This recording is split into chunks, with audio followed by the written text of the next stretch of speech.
right, we are joined by the preeminent voice in Marvel Snap, the biggest Marvel Snap YouTuber, Cozy Gamer, who I remember from the beta way back in the day with his little Charmander salute, little Twitch emote. I remember that. That is like my overriding memory of Cozy. And since then, he has become the most prominent Marvel Snap content creator, 100K on YouTube, making the best thumbnails in the scene, the best content in the scene, the best production value in the scene. Recently hosted Conquerors, Mamma Mia.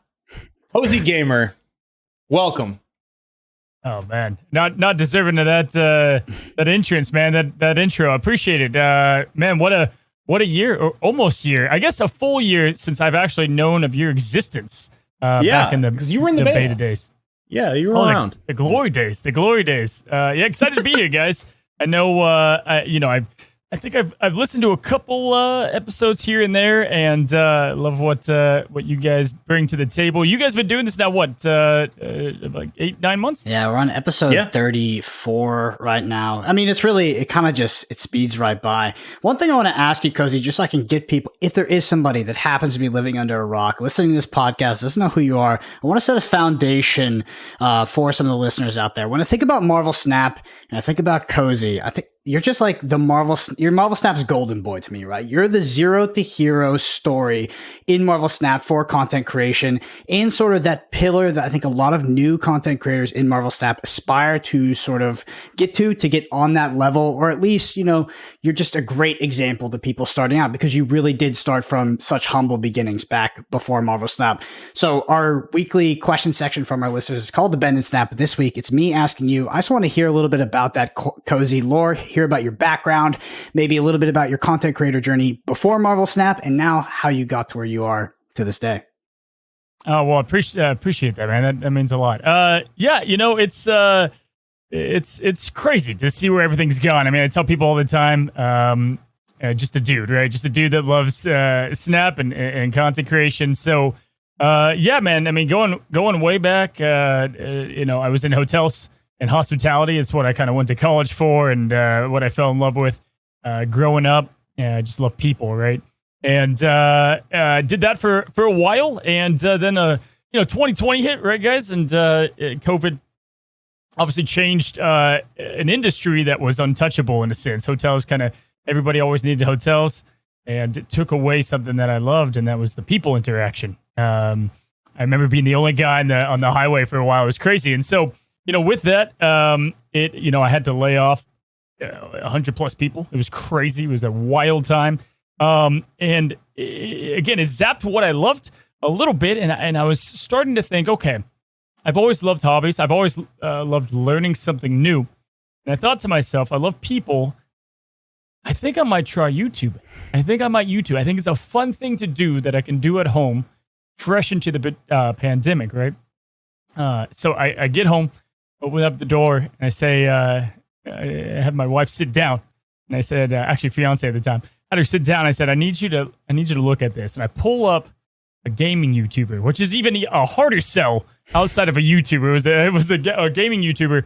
And I said, I think I can do this, but even better. And this was about 4 years ago, 5 years ago. Well, 4 years ago, I guess, three, I don't know, whatever. Time's not real post-COVID. It ruined everyone's sense of when things happened.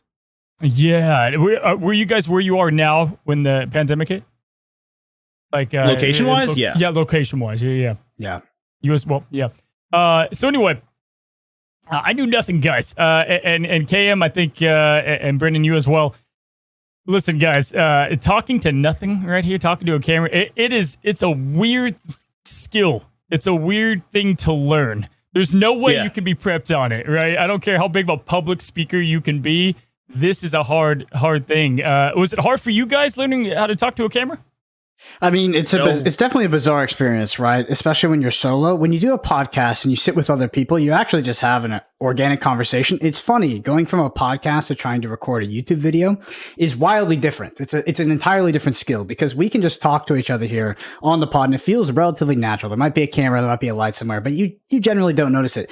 To put a camera in front of your face and try to like pseudo read off a script and put out something that doesn't make you cringe so hard you immediately want to delete it, that is a hard skill. One thing I want to ask you, Cozy, is so you made that career change, pretty drastic career change. Did you see success right off the bat? And you mentioned maybe 4 years ago. What was it like once you finally sort of dove into it? Did you ease into a little bit, or you just go, boom, I'm switching careers, I'm doing this? And then what was sort of the success path like? Yeah, for sure. If I would have just gone all in, I think my wife or a fiance would have left me, right? I mean, obviously it's a weird thing because it's a hobby for everyone when you go in. It should be, at least.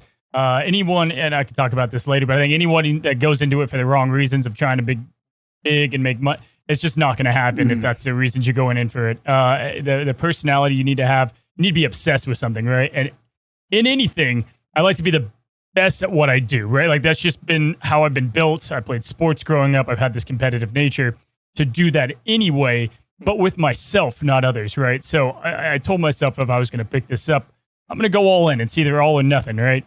Fun fact, worst time to pick up content creation because COVID, everybody needed webcams. All these companies were scourging for mics and dude, I could get nothing. If you go to my first video I ever made, I was using a snowball mic that wasn't plugged in and my phone on a selfie stick, and I was reading a script straight up, and it sounded like I was in like an echo chamber. I mean, it was terrible.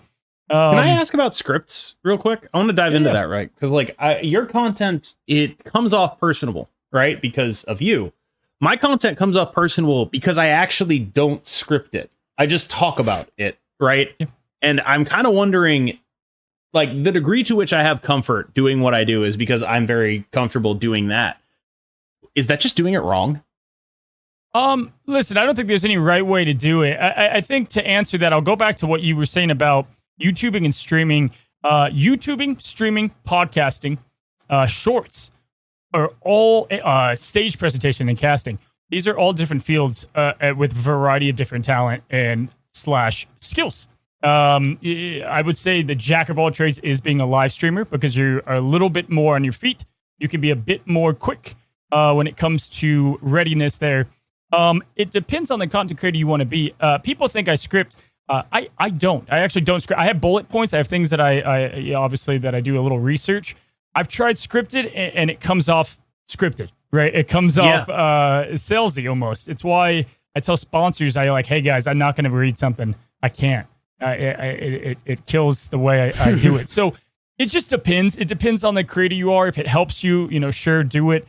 I will say B-roll, if you're going to show something full screen, then scripting is great because you can really nail down what you're trying to say in the shortest time possible, if that answers your question. But it just depends on what helps you. I think I started scripted a little bit and then edged out of it the more comfortable I got in front of the camera. Right, because I have what I'm gathering is an abnormal degree of comfort just saying stuff. I think a lot of people don't have that comfort, just like being like, yeah, I'm gonna say stuff. What? It looks cringe. Well, okay. I have a lot of comfort in that. So like when Brendan talked about like putting something out there that you won't want to immediately delete. I mean, I'm serious when I say this. I've never watched any of my stuff back. I never ever have. I have done it to the best of my ability, and I never watch it back. It's surprisingly common, actually. Surprisingly common of creators. It's hard to hear yourself because you typically hate yourself speak. It's just a natural ingrained in humans. Damn, you guys don't listen to your own podcast before you fall asleep? Man, it must be weird, huh? Yeah, right. I don't want to interrupt. We're just on a loop at Brendan's house. I want to bring something up because we've talked to a few other content creators, a few of their colleagues, even on this podcast, and there's one adjective that comes up when people talk about you. I don't even know if it's an adjective; it might be an adverb, but it's hardworking. Nice. People always talk about your work ethic, and they say that you work harder than almost, maybe let's say almost anybody in the industry right now, specifically in the niche of Marvel Snap. what sort of drives you to constantly be on the cutting edge when you are just competing against yourself, like you said? Yeah, I think first of all, goal setting is super important, right? Like when I set out, I had like smaller goals, but of course, like I never want to be complacent, right? So I am, in a sense, back then and now, in a battle with myself. I think I let in with that, the competitive drive with myself. I mean, this is what it boils down to. It's not, and I appreciate the comments of people saying that. Listen, I've said this scenario before, but I think everybody in life is good at a couple of things, better than other people. And those things, right, they fuel you up when they tire other people down. Okay. And this could be a million things. That could be going to the gym. That can be a finance job. Like, there's things that I hate to do that other people excel at. If you've ever looked at someone who is great at guitar and you're like, how do you sit there and learn the songs so often? I get bored, whatever it is. In YouTube, the cool thing about it is you can take whatever those two things are that you're good at, that other people aren't, that fuels you and doesn't fuel them, and you can make a channel off it, right? Like, that is the coreness behind it. And if you do that, you're going to have the passion, you're going to have the drive, and the motivation will naturally come with it. That's boiled down to the simplest degree of what my advice is for YouTubers typically. What are those skills? I think one of the hardest things when people go on a sort of entrepreneurial solo venture is accountability, right?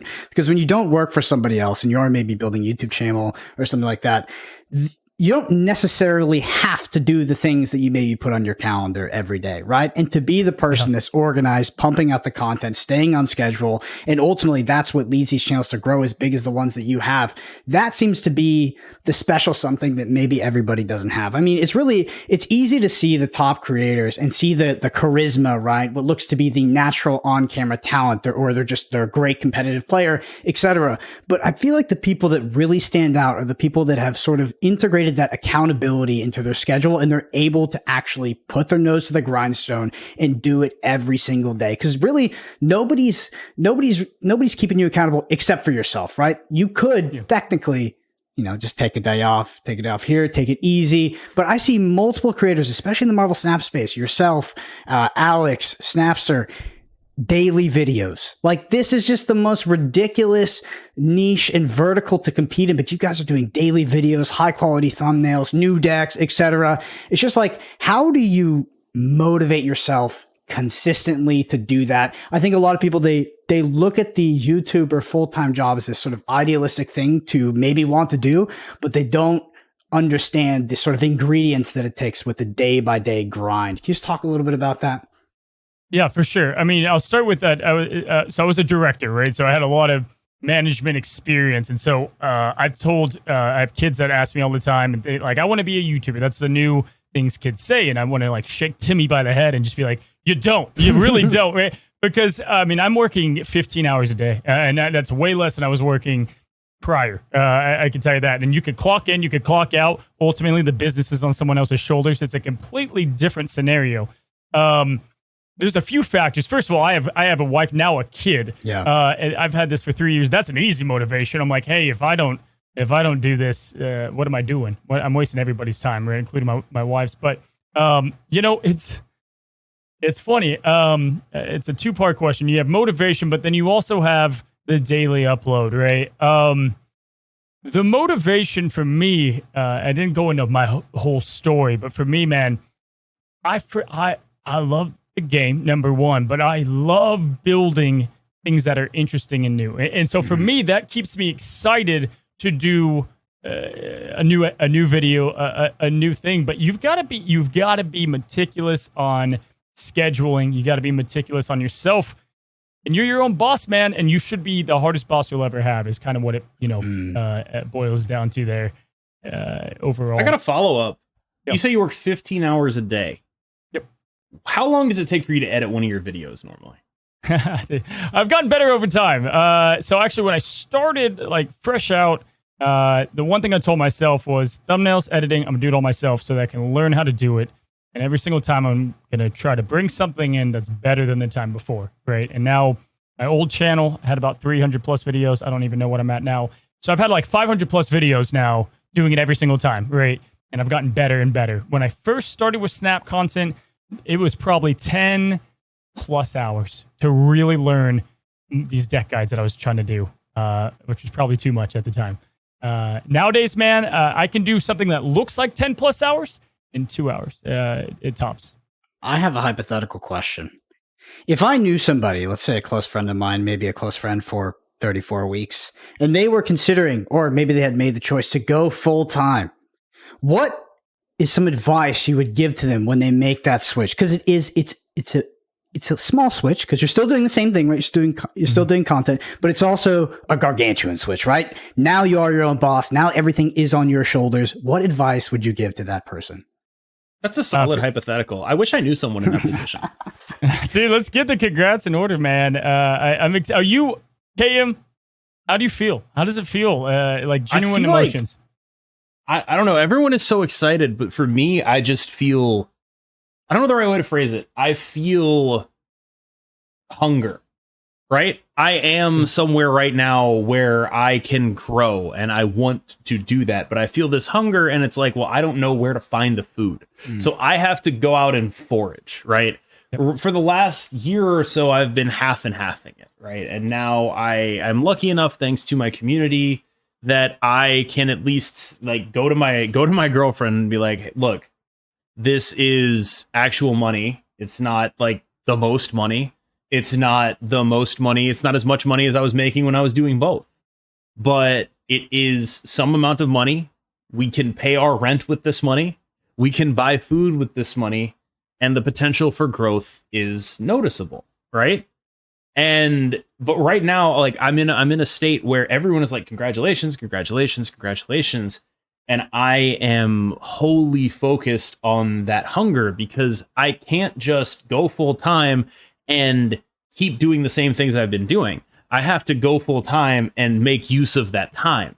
And that's the hard thing for me, like, is figuring out how to do that. So like the first couple things I did is like, all right, I set up a VOD channel, I set up tips, I set up a business email, I talked to an agent. Like these are things that I have been doing, right? But in terms of my content, it's just, with all due respect, it's daunting. So I watch your stuff and it's like, oh man, that's a lot of expertise that I have to compete with there in terms of the presentation and the delivery and the content itself. And it's like, I have that hunger to improve, but I genuinely, I don't know exactly where that energy is going to be directed. At a baseline, I want to be streaming every day. Like, obviously, that's a pretty easy upgrade to make. But I need to do more than that, I feel like, if I want to really compete. Yeah, for sure, man. A couple layers to break that down. I mean, first of all, I did full-time. I was not full-time for a year and a half. So I consecrated and I did my hotel job. And the only thing it gave me more of was sleep, kind of like when I went full-time. Like, people are like, congrats. I'm like, yeah, I'm like not going to be a zombie now. And I can kind of like figure out ground one, right? And so you're right when it's not like anything, it's not like all of a sudden you wake up and you're like, I've got this plan, this vision. First of all, when it comes to like advice, I mean, I would say a big thing is your whole day needs to be, it doesn't need to be as crazy and like military, like as you think, as far as like scheduled out, but you don't just have like, I'm going to flip on a camera, pick a deck and see how the day goes. Like, it's just different, right? So for me, I've got like dedicated hours to go through, whether that's like communications of emails, talking with sponsors, planning days ahead, and then also like big projects, small projects, and medium projects, and really running off of that. I call them like, I have daily vitamins, which is like stuff I do daily, and then I have stuff that I need to do in 5-7 days, things like that. But the thing that you said there, it's interesting, right? Like, a lot of people ask me lately, like, what? I don't know if I can ever do your content. It's like, don't do your content. That's not my content. The 1 to 2 things that I'm good at might be different than yours. And if production's one of mine, great. That means that you need to put more effort into the 1 and 2 things that you really love, right? The scenario I love to give is, this is one of the best things I've ever heard in life as a metaphor. If you go to the mall and you want a burger, all right, a picture the mall has, in Snap, let's say 500 burgers. I don't know, places that you can grab one from. And then you've got Five Guys. You're going to go in the mall. Hopefully you guys like Five Guys. I know it doesn't really matter. but you're going to go into that mall and you're going to be like, cool, I'm going to go to Five Guys. I'm probably not going to go to another burger place because why? I know Five Guys. It's right there, right? So you're going to have it. Well, let's say that you're able to almost perfectly copy Five Guys, almost to the T, right? You got their fries, you got their burgers. 6 guys, 5.5 guys, right? Here's the deal. People are still going to go to Five Guys probably. Doesn't matter if you're the same because you're not Five Guys at the end of the day, right? But if you made a sushi burger, if you made a burger that was a little bit, whoa, hold on, that guy put sushi in a burger. How did that go? How does that work? And this is a true story in San Francisco. It blew up. That is the big difference. Yeah, it was okay. It was overhyped, but it was something different. It was something different. And that's the whole point of this, right? So it's like, don't spend your time trying to be someone else. Be unique, figure out what you're good at, and then drive it home, man. Yeah, I know some basic stuff that I can do better, which is like edit out the dead time in my games, stuff like that. That'll keep the time down, focus on like what times for various videos go well. I actually noticed that you and I do a pretty similar thing, and it's actually gotten to the point where people now ask me to do the thing you do, which is like the turn-by-turn stuff.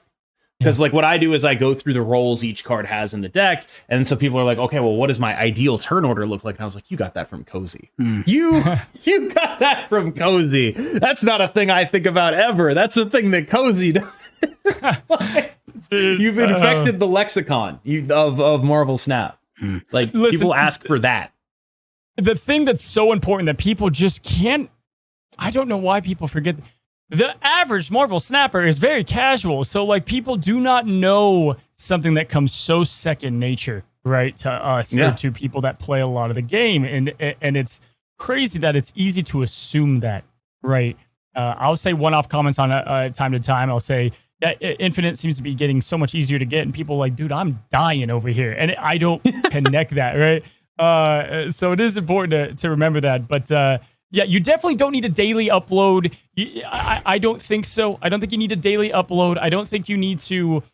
Bottom line, I'm going on a tangent, but bottom line is, if you're a brand new creator, make videos like one of your videos is going to pop off. And if it popped off, would it do well? And is anyone going to return to your content? That's as simple as it gets. Yeah. Care about your stuff enough. Okay, I want to take us back over to Marvel Snap because we got a lot of topics to hit in a short amount of time. But Cam, you do talk about searching for the food. And I would usually tell you this off podcast, but I do think that you've cornered the market in one space of content better than anybody else currently in Marvel Snap. And that's as the aggregator of meta decks on Twitter. I think that is so phenomenal and is such a driver to your face and your content and your page. And it's so maybe as the player that streams and that looks at tournaments and that is following Lambie or like all those other people maybe you get inspiration from, it just comes to you naturally like, oh, these are the top 5 decks. But as someone even slightly casual or someone that takes a week of a break from Marvel Snap, how freaking valuable it is to just boot up Twitter, go to one page, see 5 different decks that I can try to play and have fun with. Oh my God, it's the best. I just wanted to mention that. But over to the news, because we did have some new cards come out and some OTAs, which are always very exciting. First off, I want to get y'all's opinion. Lady Deathstrike, 5/3, on reveal. Destroy each card here with less power than this. We were a little bit cold on this one last week, but now that it's out in the wild, what are your thoughts?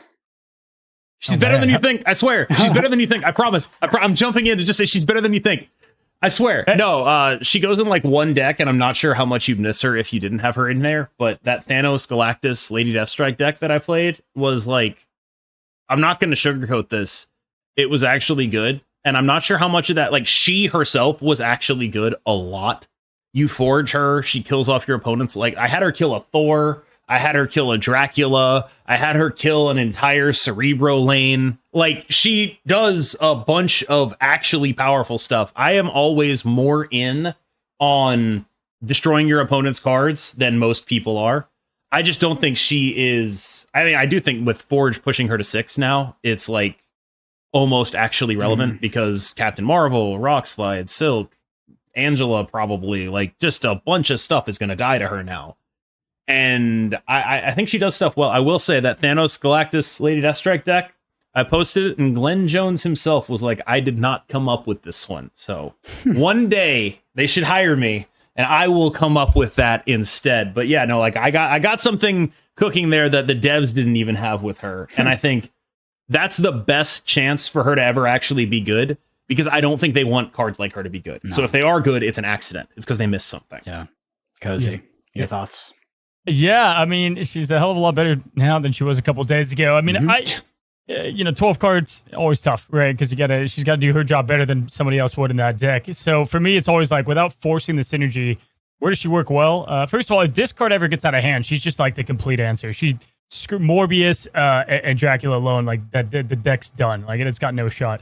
But here's the thing, I think she's okay in a boosted destroy deck. Like you were kind of saying, I haven't seen the build, but I'm assuming it's where you don't have, she feels like she's just naturally complemented. If Forge happens to be there, it works. I love what you said about the Marvel. We're seeing 5 drops, and dude, the 6 going down is huge now compared to 3 or even 5 down. You know, is massive. But yeah, I've got a deck I've been cooking. I've got it was kind of hot when Phoenix Force came out, but it's got Deadpool. I got you got Dakin now in there too, and then you have her with Forge, right? So you have 3 different cards now instead of 1 or even fewer. Hell, even Human Torch, you can go with Phoenix Force. That want the Forge, and if Lady Deathstrike's one of those options, hell yeah, right? So yeah, well, I feel like we can't even talk about Deathstrike without mentioning the OTAs, because it did change the context drastically. So OTAs. I thought you were going to say mentioning X23. Well, that's what I thought. I thought it was like literally we can't talk about this without talking about X23. We can talk about X23 if you want, but the OTAs first. So Forge, this is the big one. 2/1 on reveal, it says give the next card you play +2 power. Now it says +3 power. We had Shauna, it's 4/4. Now it's a 3/2. Crystal 4/4 3/3. So we can talk about Shauna and Crystal later. But on last week's pod, Cam and I were talking about Lady Deathstrike. We're like, damn, everything in the meta is a 1/5, an X5. So it's like if she could just be 6, or if it said less than or equal to, this card would be great. And then Forge gets the change. So is this change with Forge, is it good enough? Can you be playing Forge on turn 4, which is maybe not the most ideal curve in some scenarios, and then play Lady Deathstrike on 5? Is that good enough? As all Marvel Snap goes, I think it just depends on what the current meta is, but what it does answer is the value decks a ton. Value decks are so hot, and so I think it's got a good place there. It's just a tough sell, dude. I mean, if you like that one specific deck, I think it works out. Forge is another story. I'll talk about Forge all day. But LDS, Forge is great. What's your final? If you were to say, I don't know, 1 through 5 stars, what are you giving? What are you giving LDS all in? 2 or 3.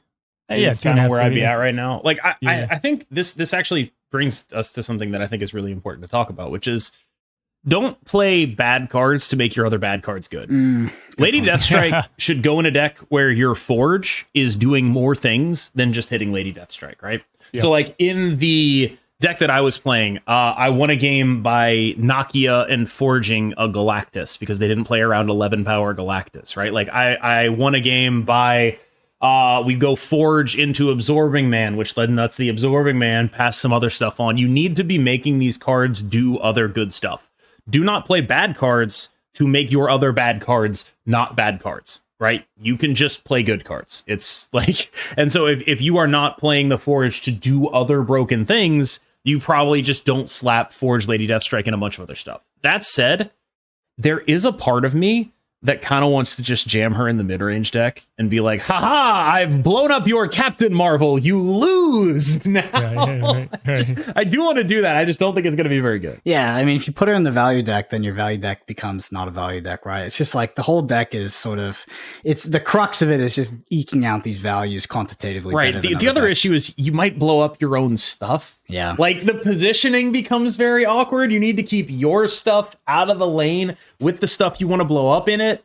And once they know you have the Lady Deathstrike combo, they just put their stuff in the lane with your stuff, and then it sucks, right? Like that's the other issue that you run into. All right. Shauna and Crystal here. I mean, is we Silver Surfer gaming? Like, what are we doing with 4/4 to 3/2 on Shauna and Crystal 4/4 to 3/3? Like, what do these changes mean? Are they good enough? I haven't really seen anybody get super excited about them yet. Maybe I've just been off Twitter, but let's hear your thoughts. I'll say quickly. The last thing I'll say on Forge is like I think he's one of my fave 2 drops now. I just love. Awesome. Dude, he's a 2/4 in average that you're building up past that. It's just stupid good with a 2/4 with upside. Dude, you could play him with Omega freaking Red. I mean, not like that's a great card, but it's the last turn of the game, 2/4. Not what I was throw expecting. 8 on there.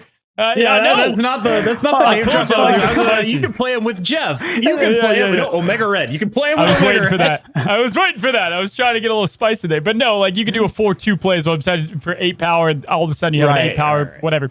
But the main thing is going into the next two. Honestly, do you want to do Crystal or Shauna first? Guys, You got it. What do you want? It's all you. Let's talk Shauna because hold on now. You like Hold it? on now. I think it's getting looked over a touch, just a touch. It's like almost like selling LDS. It's the same thing, Lady Deathstrike. Like it's not. I'm not going to bend your arm to get Shauna. I've got a deck guy going out tomorrow on a new take on a bit of a new take on just Zoo. I actually think she plays in a standard Zoo list way better than she used to. That's not Zabu focused. Mm-hmm. You have to change your focus now on what Zabu and the 4-drops were, right? But honestly, dude, she's okay in there. I spent about 5 hours trying to do a death Shauna. Oh yeah, the one where you like Killmonger your stuff and then play like a death and a null. Dude, it's kind of cool. It's a little inconsistent, but it's kind of cool. And honestly, Phoenix Force can fit in that deck, which is wild because you have this weird just bundle of cards all of a sudden now that you can at least get some sort of value. Even if it's the hood, you're getting another demon off that. Like, it's a weird thing going on. And I was, I got a couple Infinity tickets with it. But yeah, she's fun. I think she's okay. She's not great, though. Yep. What about you? One of the places I thought about her was, is she like a good card if you're playing like a Doom Wave kind of thing, where you just like play her as like a 3/10 or whatever. You just get a bunch of stats out of her, and then you just like play Wave Doom, and then suddenly you have incredibly full lanes, and you are using them as best you can. Like I think she's okay, but the fact that you can't count on what she's giving you every time makes her a lot harder to play than some other cards. And outside of like those specific scenarios, like where you go like Shauna, Killmonger, here's my cheap death, things like that, which I believe I first saw on Owl God's Twitter. Actually, he made it, and I was like, that looks ridiculous. And then it was ridiculous. So that's beside the point. But I just think that she is fine, and like I said, like you don't need to play bad cards to make you should just play good cards. Like that is, she doesn't hit that for me yet, I think. Where I use her, this is the deck guide's going out tomorrow, so it's like a Zoo control list. So hear me out a bit here, but essentially there's a bunch of plug and plays you can go here. But let's just give it a standard list here. You've got Hood, you have Nebula. All right, hear me out. You have Echo, who's actually phenomenal in this specific Echo's list. a good card. Yep. You have Kitty Pryde. You have Nightcrawler Angela, so no surprise there. Good 1-drops, build up the Angela lane. You have Armor, obviously. You have Shauna, okay? You have Jean Grey. Now, as you know, all the cards I just listed, you've got some synergy there with Jean Grey because you can, build them up, move them if you need to. Shauna can fill up that lane lightning quick, and as long as you have Nightcrawler in there, or you have Kitty Pryde to play, you have your kind of free Jean Grey lane. But the whole deal about it, it's super simple. You are going to be trying to Pro X and cheat a lane, which is a lot easier with Shauna, right? Because you can have one of those lanes might have a little bit of power, right? You force them in the Jean Grey lane still, if that's what your plan is. And then it's an easy Valkyrie finish. The Valkyrie is perfect on a turn 6 with Kitty Pryde, with Demon, with Hell Echo. It makes it tough for them. Move the Nightcrawler. It's a sick list, boys. And I've had some actually pretty good results. I've played Thanos lists that are built like that, actually. So like generally, I played. God, it was like a Thanos list where the 5s were. We actually played Ghost in it to make sure your Valkyrie was always last. So you'd have Ghost for the Valkyrie, and then you'd have what we did was with Luke Cage, because if you Valkyrie, your stuff is going to be big, their stuff is going to be small, because of the way Luke Cage works with Valkyrie. Of course, you have like the Soul Stone and stuff like that. So it's actually like pretty close to something that I was actually playing around with previously that I ended up going away from because of the preponderance of Killmonger running around. Yep. Like even with an armor, it was just like, oh God. And the Profex stuff, the Jeff kind of is an issue for there if you aren't running your own. I'm not saying it's not something I would do, just like I have a sneaking suspicion that if you took your deck and you replaced Shauna with Thanos, it might just get better. So in the deck guide, literally, I go, don't have Shauna, use Thanos. So yeah, 100%. You need a way to generate a lot of one-cost cards, right? You've got now ways to play with the Space Stone. I think what's great about it is people either hold their Killmongers till late, like a Surfer deck, and by then you hopefully have armor and or Pro X down, right? Yeah. But the Jean Grey, I'm telling you, I will be a stand for Jean Grey all night that people disrespect the card. I think it's phenomenal with Echo and or Cosmo in the deck. You can you ruin combos, boys, and that's your Valk lane right there because they're trying to spit shit in there to try to get it over with a lot of the times, and then you can equalize it. And so Jean Grey with Echo naturally is a combo that is just, it's ridiculous. It does seem it's powerful. not a top tier It's deck, just one of those things where it's like, okay, you play Jean Grey with Echo, you run into like, the Kitty Pride move deck, and it's like, okay, I really need to Professor X Valkyrie or I'm dead. It's like it's one of those, like Jean Grey is a card that's really frustrating to me because I read her and I'm like, why does she affect both players? Like, why does she have to affect both players? If she, like, I firmly believe that there will be a point in time where she is really strong. It just has to be like super specific. And I feel the same way about Echo, where it's like at some point this is going to be like the best possible answer to something. But until that time presents itself, I'm like, oh, well, everyone's playing Kitty Pride. It doesn't even matter. Yeah. It's Echo's one of those weird things. It's like my favorite card that was introduced for 2-deck format. If they ever take that to any other bigger tournaments, like those are the cards that I love, which I hope they keep because that's a great way to play Marvel Snap. Crystal, do we need to talk about Crystal, or is it worth passing over? Listen, She costs 3 now. I had a closing note on Forge. I'll say closing on Shauna. Every one cost that comes out, new cards are naturally better. We've seen this, right? Shauna gets better a little bit more each time, right? Because now you're getting a less of a chance for the Ebony Maws and whatnot of the world, unless you want that. Yes. And that's what I've at least seen in my experience.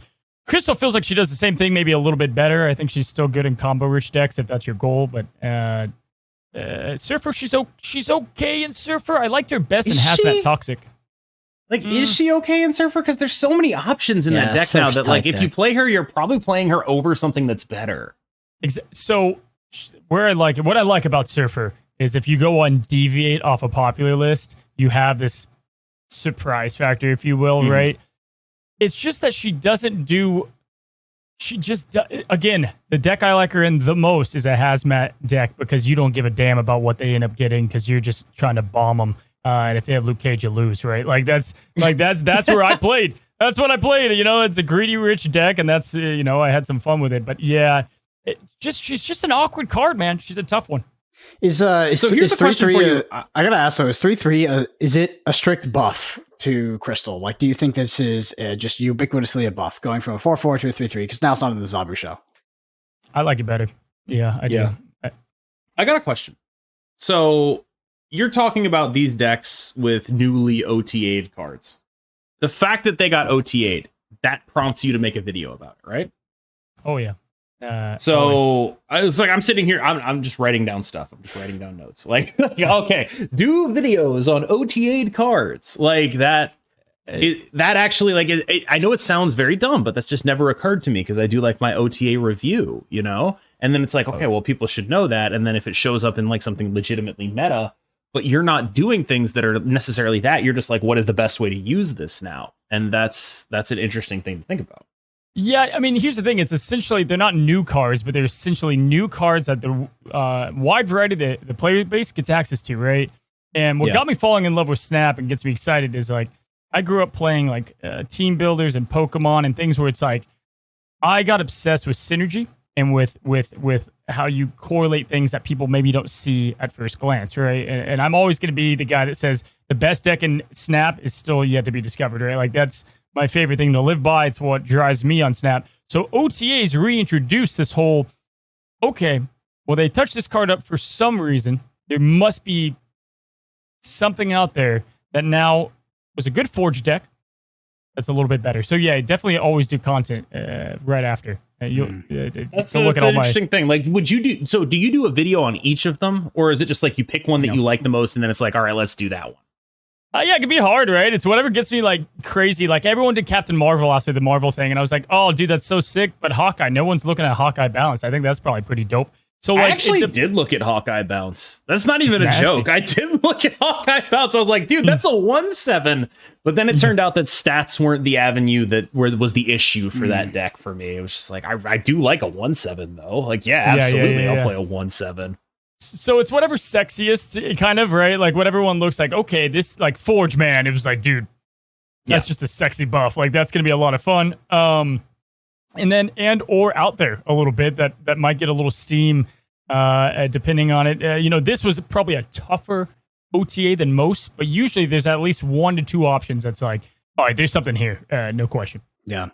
And we're spoiled with those OTAs as players, as creators, etc. Man, it's just like such a more interesting card game to interact with. Cozy, I've got to ask you a hard question now. So there's a question when it comes to the snapshot that it's on our bingo card, as we like to say, and we had a guest on a couple weeks ago, Dara JN, or I think he goes by Darajan.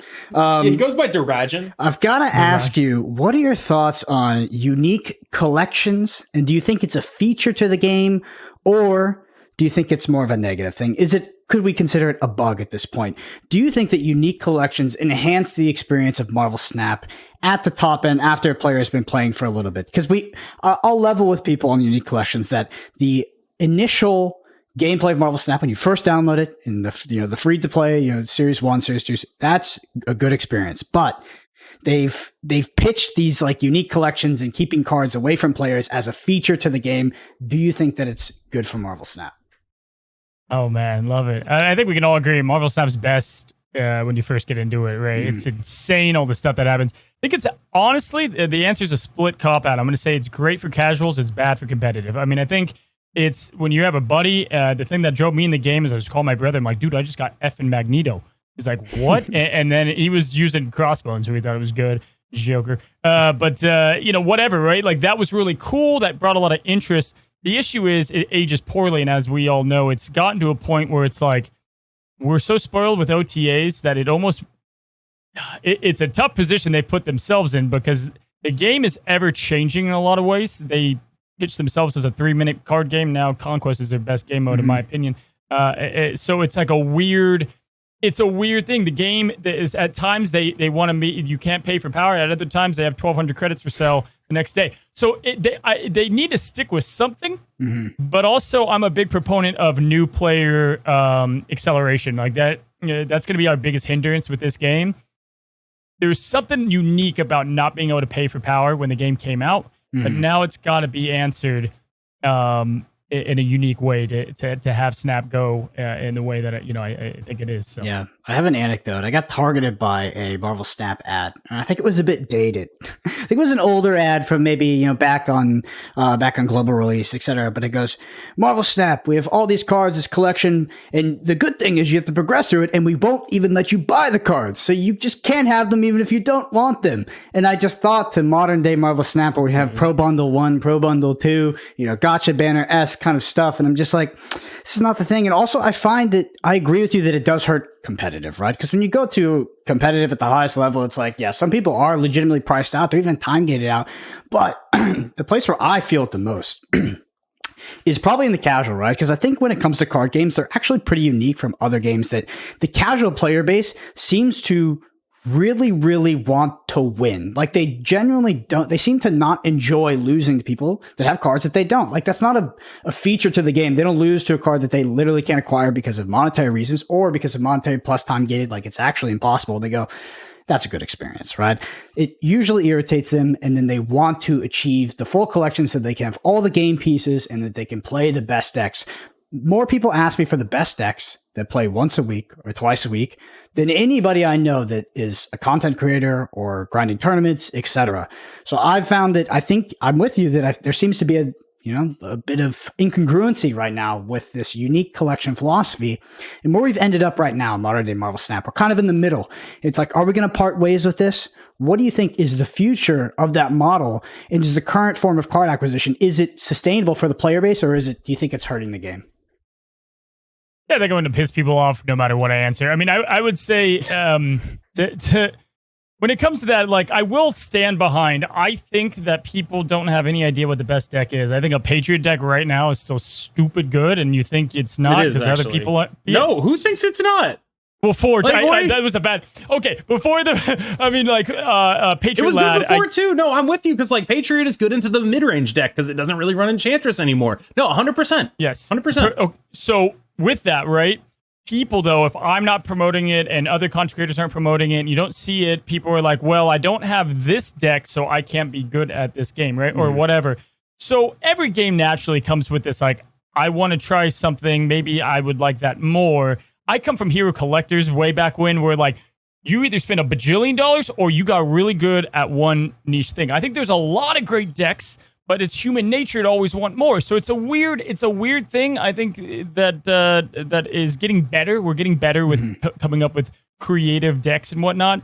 However, it's to me, they just have to pick one way and go with it because it can get awkward. It can get awkward, and I'm curious to see where it does go now that we are going to be entering a PC launch era, taking it away from a mobile stigma of a game. That's going to be an important radical shift, I think. But yeah, you know, I don't know. What are y'all's thoughts on where it might be collection wise? Because they're pretty gun ho. I don't think they're going to make a quick change on it. I think they screwed themselves by being too generous at the front. Honestly, like their sort of design philosophy was there are no wasted cards. You are going to be able to use basically every card you get. And it is going to be a real contributor, even those cards you get early, right? Like you think about all the Pool 1, Pool 2 All-Stars, right? Shang-Chi and Enchantress. Enchantress is Pool 1, Shang is Pool 2, I believe. Iron Man, Vision, Angela, Bishop. These are all-star cards that you got for free. If any of those cards came out, they would be 6,000 tokens and you would have to buy them. Like that is like sort of the fundamental thing where you get so many things for free that what it does is create a situation where you have 10 of the 12 cards and you got them for free. And you're like, okay, well, how bad can it be to get the other 2 cards? And then it's like $100. And you're like, oh my God, why would they design it like this? But you're only in that position because they gave you those 10 cards for free. And it's this weird thing where the fact that they're so generous didn't just screw them over in terms of like, oh, we have to make our money on the back end now. It screwed them over in terms of getting people really close to something and then saying, you can't have it. It's the myth of Tantalus, right? He's right in front of the trees and he can't reach them. And that's the position that Marvel Snap puts a lot of people in, where it's like what they're going for is, okay, well, go build what you can with your collection. But without a significant amount of expertise, people aren't going to be able to do that well. So they go look for a net deck and they see, I don't have Silk. I don't have, oh, look at this move deck that's dominating. Well, I don't have Silk. I can't play it now. I don't have Silk. I don't have Jeff. I have every other card. Yep. Yeah. So I think with that, like, it's interesting because whether it's on purpose or not, right? Like, I'll take a hero collector. I'm going to say Star Wars. I don't know if this is going to go over the head, but there's a Sith team you could use. And guess what just came out? A Sith leader that's going to give all Sith 10% attack, right? And then you have all the Q, everything you need, but the Sith leader, right? And you're screwed and you're not going to be competitive. In Snap, my argument is typically there is, on all of my guides for about 7 months, I did replacement options when people were very new to Snap. It was vital to my channel and vital to what I put my time into. Dude, that took me an extra hour plus a day to do those damn replace cards, but I knew it was important because there are other options. Now, to a refinement competitive standpoint, no, Silk is going to be your best option there. It's a 2-5 activating Craven. You're screwed. However, there's other build-arounds to maybe someone else playing that Silk, maybe, right? So it is, I 100% agree, but I think Snap does give you some more tools there. And guys, I'm not saying it's perfect. I think there's plenty of fixes that can go a long way. My thing is, I think the game is best. The biggest thing they got going is the meta's so healthy. Nothing seems crazy overpowered. And you can't introduce a lot at once without sacrificing that at times too. So, yeah. No, I think I agree because this is where my position as a competitive content creator puts me in a position that I think is a little bit harder than it has to be. Because if I am someone who wants to play a tournament, someone who wants to play a tournament comes to me and is like, can you replace Silk? No. But if someone who's watching my YouTube channel who just wants to play a deck asks me, can you replace Silk? It's like, there probably is an answer for that person. But because of the niche I'm in, I don't think I can really give that answer in good faith when it might be taken seriously by someone who is, I'm going to spend money to enter this tournament because KM said you can replace that. You know what I mean? And like, that is a situation that I it's always weird because like I always say, I want it to be day 9, right? That is the person whose content, not necessarily whose content I want it to be, more whose personality I want it to imitate, just that unflappable guy, right? And I have found myself in a position where because of who I really am, because I am not day 9, I am doing this. And so like on one level, it's more true to myself because like, if someone asks me that question, I can tell them the actual answer, which is like, no, I wouldn't replace Silk. But I do wonder if on some level, like a way of focusing more on, a casual player base would be something I could do, and trying to figure out how to bring myself and what I do to a casual player base who is doing something along those lines. That's one of my biggest challenges, I feel like. Yeah. I think one of my arguments is that I think more players put themselves in the position or the mindset of a player playing a tournament, even if they're not in that scenario. I think it's just a natural tendency of card gamers to optimize and try to play the best deck. I think it's like you have the Spike, the Jimmies, the people that like to play the Jimmies. I think it's Jimmy. I think that like it's Spike. Timmy, dude. It's not Timmy. It's not Timmy because Timmy is more like a newer player. No, we have a word. It's called. I think it's definitely Timmy's going to be in the new. Yeah, so Timmy's new. Jimmy is the person who likes to play the off meta deck, right? So, likes to play the suboptimal deck. What? Likes to have fun. Yes. I've never heard of this person. Well, YouTube comments, let me know. Yeah. So Jimmy is the off meta deck brewer who likes to just build a deck, have fun with it, etc.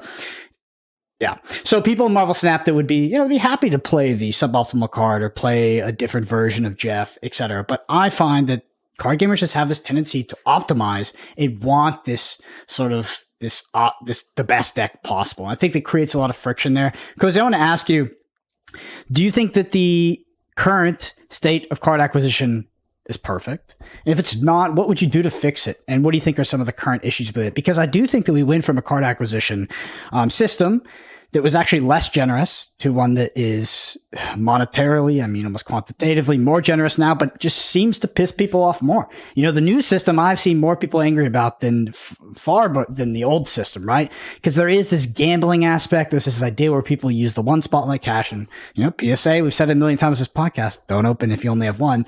But people use the one, they feel like they kind of lose the gamble and they get really irritated. How would you fix the current card acquisition system, or at least improve it?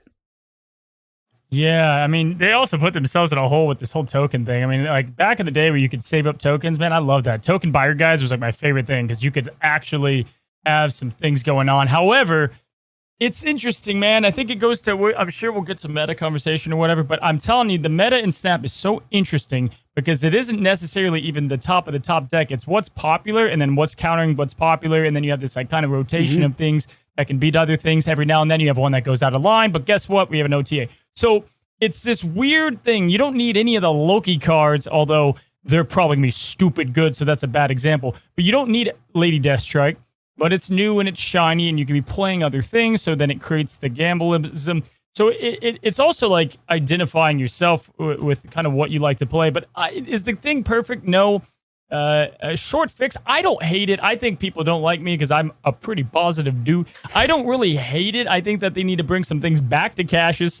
I think it was a weird, the collector reserves, I think it was a bit of a weird, out of touch thing. I like golden tickets because I make Conquest content. Dude, but, I do too. I like everyone is mad about that. And I'm like, that's good. I like it. What's wrong with you? Yeah. I think the easy fix there is to bring stuff to Conquest overall. I think what they need to do is continue to push we're going to reward you for playing our game. And if they're going to do that, Gold Conquest stuff works. Awesome. Ramp up rewards in Conquest, right? So there's it's an interesting mentality. The one that I would want to bring up, is batch releases. Now, I think this is the most touchy subject because I think there's a lot of reviews. But when it comes to unique collections, I gotta say, man, when She-Hulk dropped and Helicarrier, a bad example, but all these came out, dude, I loved it. I love that KM was doing something with whatever She-Hulk, but I wanted to. It actually maybe I got was She-Hulk, yeah. But like, I will tell you that I hated that because I'm not shocked. I had to wait a week for Thanos to show up in my shop. I had to wait an entire week. I was sitting here playing She-Hulk. I bought Titania because my chat bullied me into buying Titania. So I had like She-Hulk and Titania. And She-Hulk, you know, that was good. We could play Deathwave. It was dope, right? But like, I couldn't play the card. I did the preview for that. Like when they did Token Shop, they announced Token Shop. I was in the dev video talking about how much I couldn't wait to play Thanos. And like, oh my God, I really want to play Thanos. And then it comes out, and I can't get Thanos for a week because of the way the Token Shop works. It was just me and you, I think, who got the access to the build too before that came out. Yeah. I don't even know if can we talk about that. I think we. I am allowed to disclose it. I checked this. I've disclosed it. It's been talked about before on this podcast. I asked the last time because I had the access to do the High Evo video on their channel. And they gave me the same account. So I took screenshots of all the Thanos decks I made on that. And they are so bad. I was going to post them. I actually forgot about it until right now. But all I did with that access, the only thing I did with that access was play Thanos. That's it. Oh, mine sucked. And then I had got to the wait a same week. cards offered to me as my other one. And I was like, because I got like it 2 days before. And I think I got Thanos. And I was like, oh, yeah, I got to try Thanos. And then on my main account, my first poll was Thanos. Second was Sherry. I actually got like, looking back, it was fantastic, right? And I was the biggest Thanos. I like to say I was the OG Thanos stan. I'm sure you were too, man. You're a Thanos like. Not even I didn't think he was card. going to be good. I was just like, that's what I want to do in card games. I want to take game actions and play 50 cards. Draw cards. But my whole point with this is, if you look back then and you look at High Evo, the hype was the most about those two specific regions, and the reason why is I think there's a bunch of new things in one swift. And you got to be careful because Hearthstone will do a bajillion of them. Yeah. But guess what? Only about 10 things end up decent. And then you play two, it turns into crap. And then the meta's all over the place. It's tough to keep the consistency we have with the meta with batch releases. But I think even 2 a year breathes a little bit more into the collection. It's tough. It's tough. Yeah. So this is exactly what Mr. Darajan said himself when he was on here. He brought up batch releases. He talked about weekly card releases and how weekly card releases and the single card sort of introduction to the meta is not nearly as exciting as getting something like 4, 5, 6, maybe even 10 cards. Nothing on the level of like a Hearthstone expansion where you get, maybe hundreds of cards and you're like, 50+% are maybe not relevant, and that would be generous. But having them come out in these batches so that it can affect maybe more than one deck, there's a lot more brewing that can be done. That being said, do you think that sort of would that content release schedule, so batches, be run in tandem with weekly card releases and season passes, or would in a perfect world would you see us moving towards a more batch based release schedule where we're getting batches maybe once a month or once every 2 weeks instead of these weekly card releases? Do you think that would be a superior model? Oh, hell no. I love weekly releases. I think Christmas and the start of summer do too. That's all. And like, you have big breaks right there. You have a lot of just momentum.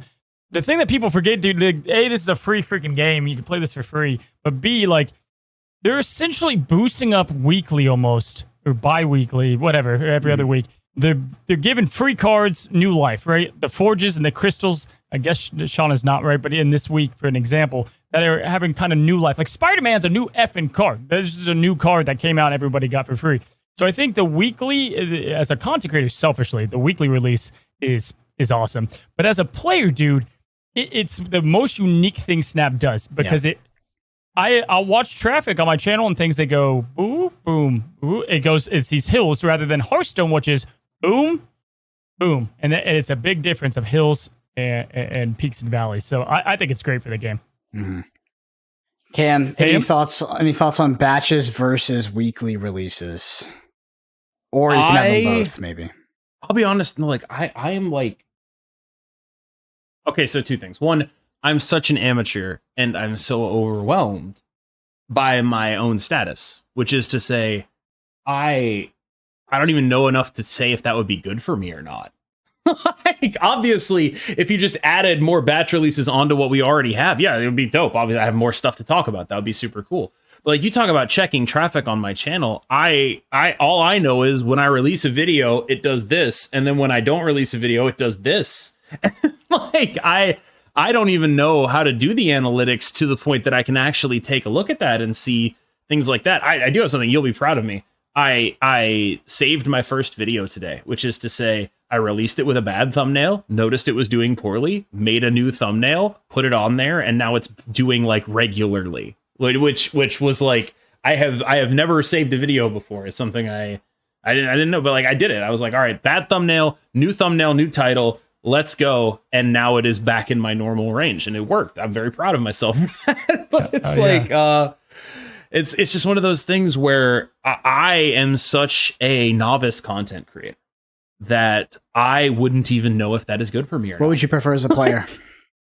As a player, they're intimately wedded to each other. I think a lot of people are like, oh, I want batch releases. But it's like, I like the game. I'm scared of change. I like what we have. I enjoy it. This game has become so much more than I ever dreamed to me. And I'm just like, oh my God, why would we mess up a good thing? That's why I'm always in favor, not necessarily of changing release cadences or anything. The thing I'm in favor of is give people more stuff, be more generous. Like that stuff's easy for me, but I don't know. Listen, I think again, rewarding players. Like I think if you are, how I would fix it. Listen, I love the game too. I think right now I love the chain we're going on. I love the OTAs. I love the new cards. If I can splash it in a deck, hell yeah. If I can't, save up for the next one, right?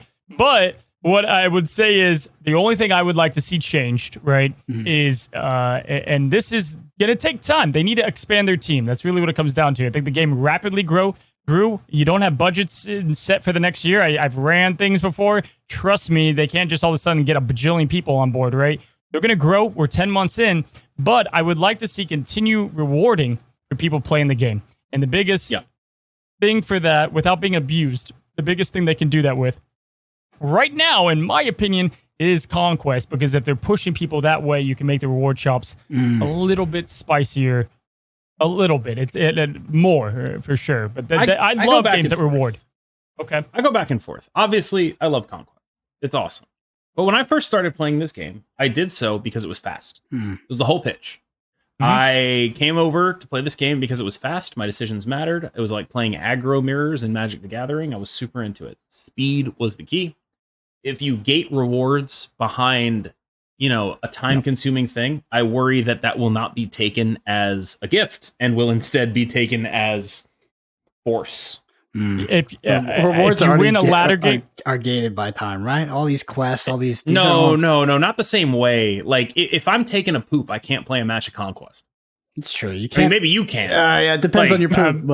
You haven't had the leg numbing poops in. Yeah, man. My legs are toast. I eat a lot of fiber and drink a lot of water. Yeah, you're the dude. You could barely play a kitty down before your poop's done. I'm sure. I mean, here's the thing, though. Okay, easy fix. Oh, you get cosmic energy. You get 5 every win on ladder, and that is used in a shop. It's you're playing a game mode. You're getting rewarded by your efforts in said game mode. And then you can use that to either progress yourself or buy cosmetics. Sure. Yeah. Isn't that just the same thing as the ladder rewards that we get? Wouldn't you get the same solution just by you get cosmic energy, 5 every win? Yep. Double the ladder rewards. I mean, isn't that dude, the ladder rewards are a whole nother? I think that's a whole nother. Well, yeah, I want to ask you a fundamental question, just on the dichotomy of ladder and conquest right now. And I want to hit first on the current state of ladder, because I remember a day far in the past where it was just KM, Get Wrecked, Human Spider. They were all in bot ELO, and the rest of us had to actually try to get infinite. That day is long gone. Sucked. Yeah, it was different. I was in there sweating, and then 5 minutes into the season, Cam's like, "Oh, I got the best stats." Fucking jeez. Anyway, nowadays it seems like ladder, at least for me, and it seems like for a lot of people, but not for everybody. Like you said, some of your viewers, some people have talked to you, said they've been struggling at certain ranks. But from my experience, my ladder experience has been overwhelmingly bots, and at this point, it feels like a seasonal chore. So I just want to get your thoughts on the current state of ladder, and just on the current state of Conquest. Is Conquest just Marvel Snap at this point? Like, is there a reason to play ladder if we're just queuing into bots all the time? I'll just let you have the floor on that one. Oh man. So yeah, I mean, I got ripped from some comments of saying my truth here. I think personally, the achievement of Infinite has left the building in my eyes, right? So like, I remember KM, yeah, man, I was watching you in beta. I was like, oh damn, he's got 3 digits on his rank. Like, that's cool. I'm over here in 30 town at the time, whatever it was when I was picking up the game. So like, that climb was so cool. And it goes back to your fundamental values. I'm not a participation trophy kind of guy. I think things should be really tough. And at the top of the top, if you commit the time, then guess what? You get rewarded because you're the best at what you do or whatever, right? And so there needs to be a game mode for sweat, for casual, and that's where rank shouldn't matter. If you're 60, that's awesome. And like, good. That's great. Be 60. But for those that want to push further, it needs to be something that holds a tangible.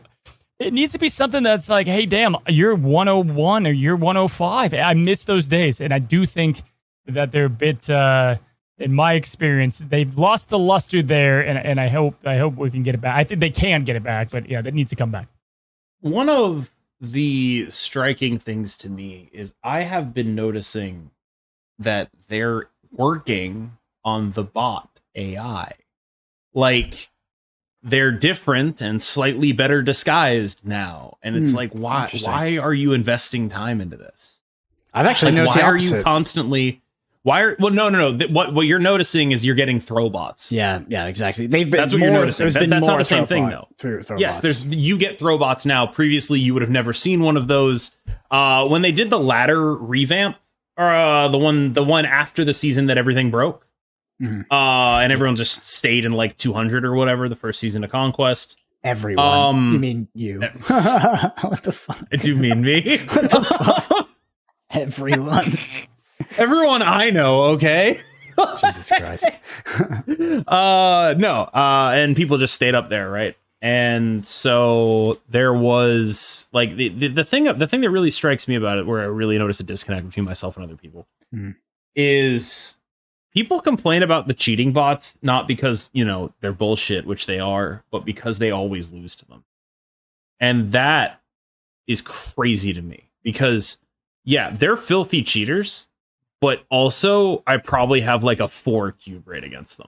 Like, they are filthy cheaters, but the more you know about the game, the easier they are to absolutely farm. And you don't even have to know how to beat a bot. You just have to know, like, what do I lose to? Yeah. Right. Yep. And like that is actually one of the things that like really struck me about this. Cause like, if you're someone who is, I'm trying to think of the right way to phrase this, and I probably can't come up with a good way to phrase this. So I'm just going to phrase this bluntly and probably offensively. If you're someone who is not good enough to beat up on these bots when they cheat, then you're going to look at this and you're going to say, the game is cheating. The game is scamming me. They are making me have a bad time so that I spend money so I can beat these bots. And I think they really need to take a look at that. That's my honest answer, right? Like, because like instead of seeing the bots as like, oh, this is a challenge for me to overcome, that is very easily to overcome. It is actually the game giving you free cubes, but instead it is seen as, robbery. And that is, I think, one of the things that, like, it ain't good. Go ahead. I just want to touch on something you said when you talked about Infinite losing sort of its appeal, right? I think that for some reason they seem to have taken, or they kind of strip away at what I would consider to be aspirational content in Marvel Snap. And the only thing that exists right now, I do think, is Infinite. Well, obviously there's levels to it. It's whatever play level you're at. And I know I'm going to get flamed for that as well. But, they just have the Infinite Borders right now, which doesn't feel that rewarding to get. Oh, I have 5 Infinite Borders. I have 6. It feels kind of redundant after the first one, where previously I felt like ladder had a bit more of a meaning. I felt like I was achieving something every month. Maybe that's because of the artificial difficulty I was running into, etc. But it just feels like they've taken the soul out of their ladder experience right now, where it's now when the season resets, I literally just have to go through like this seasonal chore of beating bots. Now it's like 20% players or something like that. That just doesn't feel like what ranked is supposed to be. And I know that the past iterations of ranked were all wrong in their own ways, right? We had all kinds of crazy things, but it feels weird for me that they've taken what is labeled ranked and is their core game mode, is their sit down for 3 minutes and have a game. And they've seemed to just flood it with bots and made it something is like tick these boxes, get these rewards, and then on to Conquest if you want to. First of all, it's crazy to think that like I've talked to people that haven't gotten any bots on their way up, right? Like plenty of people. So there is a weird, like, it's the, we're going to feel what we feel because that's what we're going through, and we shouldn't be going through that, right? To me, it's interesting that, like, listen, they got dope soundtracks, man. When you click battle, I think we could all hear the little, like, you know what I'm saying? A little bit longer. The player base is huge, guy. I can tell you, it's a big player base, so there shouldn't be a lot of reason why the bots are so popular at the moment. It's a very interesting thing. Global matchmaking is going to help with that. But to me, it's just like the games are so short. You can have a default of after blank seconds, which everyone's going to have their own time they're willing to wait, whether that's 10, 15, 20, 30, 10 minutes. I don't know. Then you could play a bot. It is the way that I would look at it and what I wish would happen, because it's an interesting... I don't know. I could just tell you the player base is healthy still, very healthy from my experience. And so I don't know why I think what happened is Conquest came out. They were like, okay, we're scared that too many people are going to be doing that. So we need to help out ladder by flushing bots in. And the algorithm, they have a lot of people on PC release. That's what they're doing. And then that's kind of what we're left with right now. I'll tell you my theory. I think they know that players beat bots, and I think they're doing it to make it easier. Yeah, I mean, feeding this this game loop of winning at some sort of... So the thing that I hate the most about some modern day gaming, especially modern day card gaming, is this idea where they algorithmically feed you some experience where you get close to 50% or 60 or 70. Like that for me, especially in a player versus player card game, which is what these card games, I mean, I guess that's what their core ethos is. When you start to get fed this algorithmic experience to just trigger your lizard brain to feel like you're successful, but you're losing the right amount, so it's not too easy. When companies and publishers, when they start to manipulate that and change that experience, it kind of undermines the entire game for me. So it really surprises me. I guess I'm saying it surprises me, but maybe it doesn't surprise me. Maybe that's what they're going for. You're trying to keep you sort of on the game loop, make sure you're winning, make sure you're having a good experience. I think what they're trying to avoid at all costs is a mismatch in any shape or form, whether it's collection, skill, etc., as they want it to be matched as close as possible, or they want to put you in a game that you're just going to win. I mean, right, but like, I think the issue is the bots that are there that cheat, they're a mismatch the other way. Yeah, because you're right. I mean, like I said, I've been encountering more throwaway bots, but for the cheating bots, casual players probably hate cheating bots more than they, we could rewind 6 months ago where people would play against KM and they were in gold or something and they would complain. Right. Cheating bots like, are probably worse. I am, and I wear this badge with pride. Mm-hmm. I am probably the only person in the Marvel Snap creator program that posts in the main Discord. I am probably the only one who does that. I have heard, though, one time Cozy did it. Someone was like, I hate Cozy's content, and he was like, okay, and then never posted again. I put me too. I happened to be like right there, and I saw it. I was like, yeah, that guy sucks. And the guy was like, yeah, no. But yeah, like I actually post in there. I find that it's a way to sort of keep track of. First of all, I mean, I came out of there. There was a time where I had the most posts in that Discord. Like that is where KM Best was born. That's not even like a joke. Big time, the flame emoji guy. Yeah, dude. Yeah, dude, I knew you when you were Kanye Best. Yeah, I was just a poster. I was just I would put paste bin deck guides on my Twitter. That is at my heart. At my heart, I am a poster. That is the truth. So I still go in there, even though I think a lot of other creators sort of like look down and it's just like, oh, it's the rabble or whatever. It's like, it's not the rabble. They're like people. It's not that. I definitely don't view it that way. I just don't have time. Like where I'm so strict with my time that it's just, I don't have like, I saw something floating around like stealing decks or something on Twitter, and I was like, if I had the time to go through and try to look at other people, I had the time. Crazy. I was involved in that conversation. I was posting. It was like, that's who I am. Like, I am a poster. If you don't want my opinion, I will still give it to you. I have so much to say. And that's great, dude. That's something that's what I go back to at the beginning of this podcast. Right? That's something that you love, that feeds you in a sense, right? In a good way. And that's super unique. And I'll have advice for you, later on or whatever about, Sure. time management, things like that. We'll find another time to talk about that. But it's important. It is important that my comment section serves as that, right? I read every comment. If you go to my videos, I read every single comment someone puts, because it's important for me to get that feedback as well, to not be, out of touch with, I say the infinite comment, and all of a sudden people are like, hey, Cozy, I'm trying to get to 60 over here. And I was like, oh, damn, you're right. That was probably insensitive of myself or whatever. It's important to keep in touch. Yeah, for those people, I do think it's the first infinite climb is the hardest. After that, I think that's when you get the bots, by the way. So people who are... I actually think the first one's the easiest. The first one's the easiest because you're in pool 1. And you're playing against people who have no idea what they're doing. And bots, right? At least you're playing against But then people, when the first one in pool 3... that's where you get absolutely wrecked, because that's when matchmaking opens up, and suddenly instead of playing against people playing Khazar Zoo, you run into me. Yeah. It's bad. It's the PUBG Royales that you get on your first game. It's all bots. You're like, I'm a god, man. I haven't lost a step in FPS. And then you're like, wait a second. You're like, wait a second. Jake 97. I don't know if this guy's real. So it is it's interesting. I think bots altogether, though, just need to be limited a lot more. I think we can all agree on that. Yeah.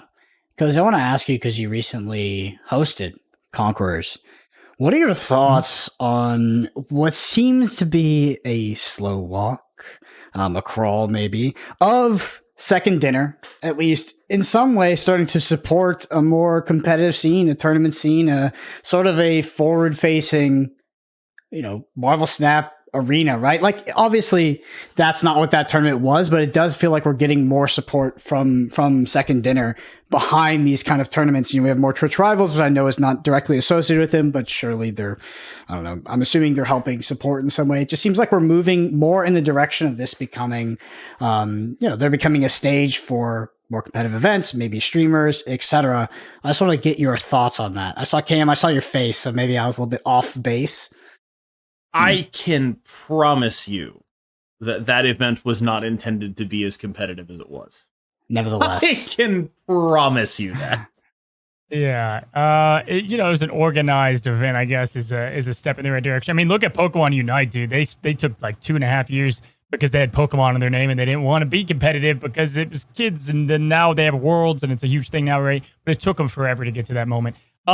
Yeah, okay. Listen, I don't speak for anybody. I don't like to speak for anyone, but I can speak for the guy because I sat with him at a dinner. Ben Brode, we talked about this. I'm a big competitive guy, so obviously I was like, dude, I think in-person events would be insane to look at KM in the face and be like, dude, is this dude bluffing? And just KM's just sitting there like cold stone, and you're just like, dude, I would suck. I'd just be like, I got a whatever, my 2 deaths in hand. That is going to be, Snap has something that nothing else has because of that mechanic to it, so I think that's really interesting. I think people need to remember, A, the scale that it's growing at, B, we're in year 1, C, you've got a big company running this, right? In these, what they want is going to probably matter the most in some senses. I do think we're on the path to competitive play. I think, and I say this carefully, but I do know esports is kind of dying as a whole in some sense. So I think a lot of people are scared to jump into something that isn't doing this, it's doing that, whatever way you look at it. But I don't think it needs to be esports. I just think that there needs to be some more organizedness around it. Yeah. With mobile and casual being the main focus of year 1, we're going to head into PC release, and year 2, I think, is going to be a lot more focused of the expanse of competitive play. Yeah, I think that the LAN experience that you can get from playing Marvel Snap, and obviously you could do it with something like Hearthstone, but with Marvel Snap, because of the bluffing aspect, it just feels so much more rewarding. And I think being able to bridge that gap of physical card games, TCGs, and digital card games, in a sense, by having LANs and playing a game like Marvel Snap is just such a unique and incredible experience. I've had the pleasure of playing a LAN of Marvel Snap in the UK over at Kala's tournament, and it was just amazing. One anecdote I have was I was playing against Lambie series. In our match, I was on a phone because the computers were shit and they kept turning off. And like, I don't know, I was on a phone. We're in our last match. It was for 4 cubes. And I disconnect. The internet goes out. And I'm sitting there. I'm like spamming, trying to get in. I just hear from the other side of the room, no, what the fuck? And I come back in and I've won the match because of some silk 50-50 at the point. But I don't know. It was just so incredible. Even before the match, I remember I had my top 8 match versus D-Money. And he came over like an hour to an hour and a half before because we had a lot of downtime. And, you know, this tool deck format is just, I might bring this deck. I might bring that deck. I'm pretty confident, etc. It heightened the experience drastically. And I think that Marvel Snap has a medium that no other kind of digital card game has had, where it is like there's a tangible effect of playing in person, right? Because you are bluffing. It's Marvel. It's something to get hyped about. The game sells itself. I say that all the time. I mean, you saw Ego Bink's play was insane. I will always back up. I think Snap can easily be competitive. I don't care if there's RNG elements behind it. There's so much not RNG behind it that is man, I think it's just so interesting, man. I remember Jeff brought in... Thank you. Undeniable. If people give you shit about that, undeniable. Proof. I was a really good Magic player. Now I'm a really good Marvel Snap player. Lambie series, elite Hearthstone player. Now, there's a reason why. And it's not because we're lucky. It is because we're lucky, but what I love, there's that Infinity Gauntlet, right? I like going back to this. I remember Jeff was a big bounce guy, right? Jeff brought in this bounce deck that just killed everyone at the moment. Right? It did very well. That's what I love about Snap. Your ace in the hole is something that you've been holding on to, right? And you know how to play it. People don't know how to play against it, and all of a sudden you're probably screwed. I can tell you from the Conquerors event, it presents great. It's super hype. The numbers were fantastic. There's no way Second Dinner didn't see that event and go, that was okay. It was a colossal success. And I don't speak that because I was, casting it. I speak that as I'm huge on analytics. I know what to look for, and it was a success. So again, KM, I don't think it was meant to be competitive, but what I can tell you was it was successful. So Marvel Snap is a high variance game. Conquest is not. And one game Marvel Snap is a high variance game. 10 games is not, right? It's just like you extend that sample size a bit more, and when you go into Conquest, you're actually doing cube management over those games as well. It is an inherently high variance game when you look at it game by game, but you put it into a series, you package it up as Conquest. Absolutely not. The best players of this game win so much more often than they lose. You'd be ridiculous to look at those results and say it was all luck. It'd be the craziest. I checked my stats the other day, and I was looking at my stats across the conquests, right? So I'm like 50% in Proving Grounds. I'm like 53% in Silver. I'm like 69% in Gold. I'm like 68% in Infinite, right? I don't think that those kind of numbers are like an accident, right? Where it's like, oh, well, here is the mess around ranks, and here is where people actually try. And that doesn't happen by accident. Those numbers aren't just me getting lucky. The luck, of course, is that people want to watch me and hear me play about this game. But on that note, Cozy, I believe you are time limited here. So I do want to start wrapping up, if that's all right with the two of you. I know Brendan can't actually see messages on Discord. I just wanted to bring that to your I can't, but I saw that 10:29 switch to 10:30, and I got yes. 10. We can have a 10-minute countdown. Or 10 minutes. Okay. Close. All right. That's I just fine. want to make sure. I appreciate that. Respect people's time if I can. Listen, go ahead. Go ahead. No, you're good. You're good. Go ahead. I'm gonna ask you some hard questions. So go ahead. Oh, wonderful. Yeah. I would just say this. I think Conquest, the reason why everyone loves it is exactly what you said. They're two different things. You're mastering two different things. I, as a person that loves weird synergy, unexpected plays, and crazy things happening, is why I love Conquest. You're able to have that. You're able to look at something, say, I'm out. It perfects a skill you've been practicing in Ladder. Whereas Ladder's like, here's a hella deck. I don't have Cosmo. Goodbye. Like, whatever. So it just depends on what you're looking for. It's why I'm not a big proponent of sideboards at the moment. But it's just, it's everyone's going to have their own opinion. But that's why I think Conquest is the best because of that reason. But it's also not exactly what Marvel Snap was built to be. But anyway, I digress. What's up, Brendan? So both you and KM are committed at this point. You're full-time content creators for Marvel Snap. I just want you guys to paint me a picture of what the future of this game looks like. Maybe 1 year, 2 years. Where are we going? Where are we headed? What is your vision, right? Because you guys have committed your livelihoods to this game at this point. What do you see the future as? Ooh. So You first go, of all, Cam. I don't think I've committed my livelihood to this game. I think that okay, worst case scenario, everything goes terribly. I learn a ton of things about running a business. I learn a ton of things about content creation. This is still a very powerful line on my resume. Like that is the worst case scenario for me, is it doesn't work out and I can go into my next job interview or use this to get into a space that that was previously inaccessible to me. Right. So I want to be clear on that. When you say like it's bet on Marvel Snap, I think it's more bet on me. It's bet on what I do than it is bet on the game. Right. That said, in terms of where this game can go, I have no idea. I think the range of outcomes is so large. The range of potential outcomes, there's so many different things that could happen. Obviously, I want to do what I can to make sure that range of outcomes is, we end up trending towards the positive there. But I am limited in my ability to do that. So what I'm going to do is do right by my viewers. That's as far as I can take it, I think. Yeah, I mean, to talk on the first point, first game I started playing when I got into content creation, it was a lot of fun. It was great. The game was dying, but I also was sick of it, and I'm not going to play anything that I'm not into. I can't. You lose the core step of what I started this podcast with. You're not passionate about it. Your stuff's gonna suck. It's gonna be obvious. It's the same with NFL. It's the same with sports athletes. It's all of it, right? However, I swore off gaming, guys. I swore off gaming. I did variety content. There's a creator named Ludwig. I entered his competition for next best content creator. I ended up doing that. You gonna be a boxer too? You gonna do a little chess boxing? Yeah. Let me tell you. Let me tell you. I gotta have KM be my coach. But so I did that, and I was on the variety train, and I was trending up. And then my damn brother introduced me to Snap, and I got back in the gaming YouTube world. So I would, I definitely will be branching out eventually again. This is just what I love to do at the moment.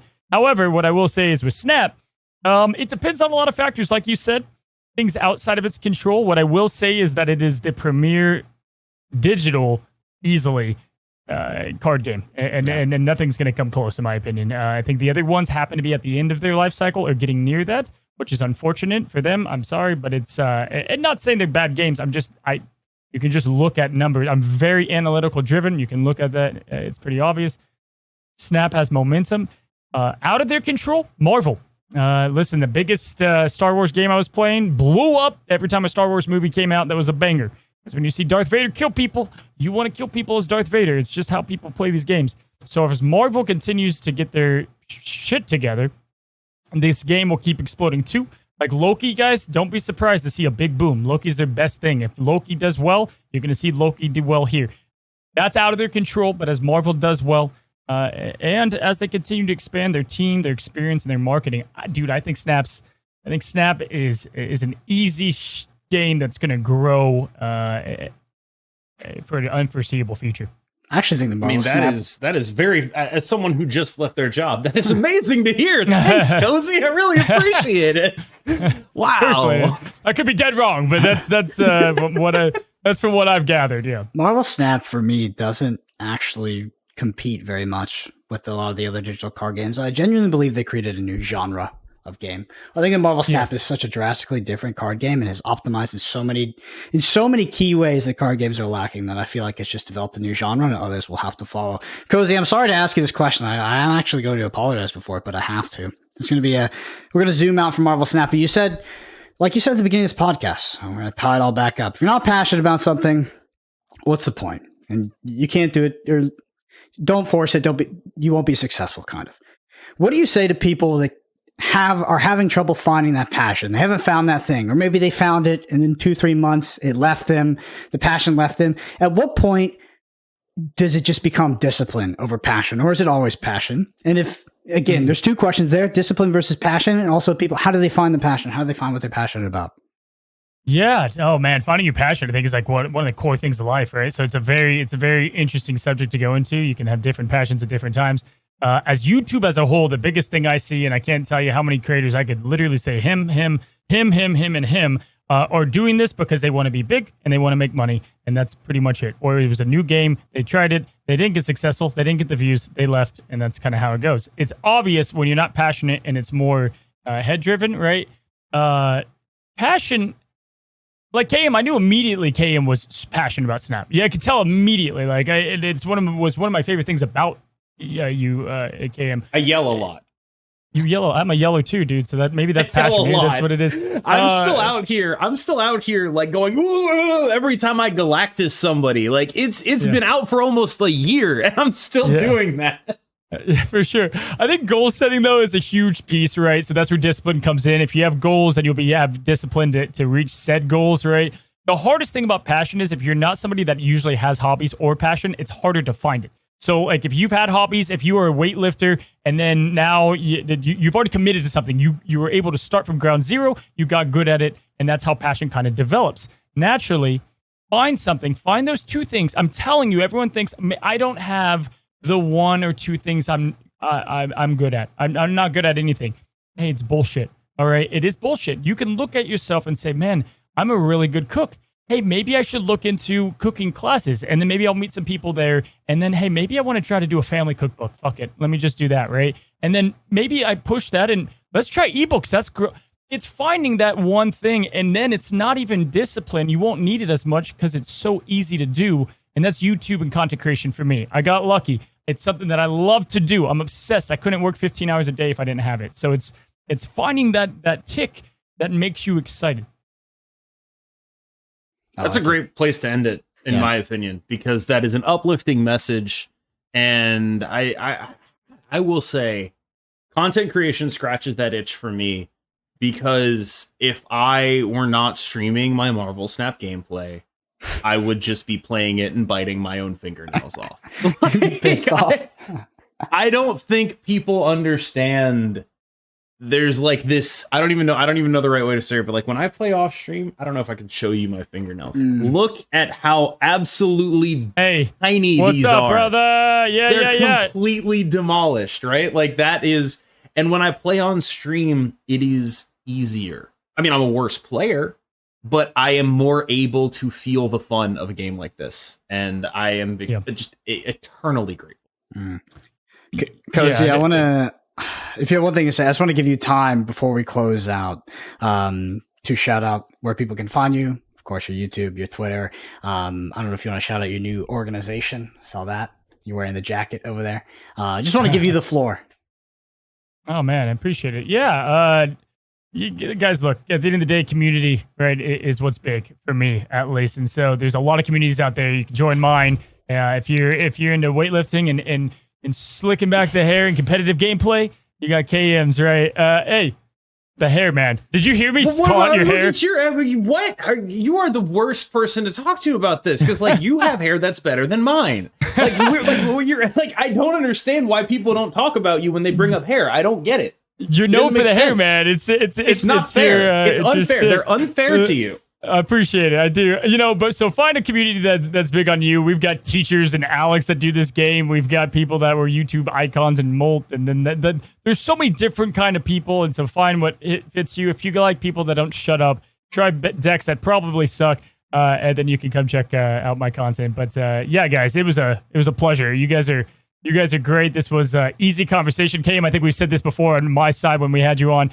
We could do this for another couple hours. And I think we wouldn't, it's one of those things. Every one of our guest steps runs long, which is why I was so like, all right, guys, we have to stop this, because our guest steps always run long. And obviously I'm always cool with it, but I try to respect, people like, all right, I gotta kind of a limit here. So Cozy, it's been an absolute pleasure. I'm sure we'll find some time to talk a little bit more one-on-one at some point in the future. But I always come away with more energy. We talked about things that take energy and talk about things that give energy. When I talk with you, it gives energy. Oh. And I think that is a big part of why you are where you are in this ecosystem. And it's much appreciated. I appreciate that, man. Just a guy at the end of the day. And that's a huge compliment. That's a unique compliment too, KM. And I don't get that often. So I appreciate the uniqueness there. And yeah, man, I was told I talked too much as a kid. Now look at me, teacher in second grade. Yeah. So good stuff, guys. Good stuff. Is the podcast? Is this it?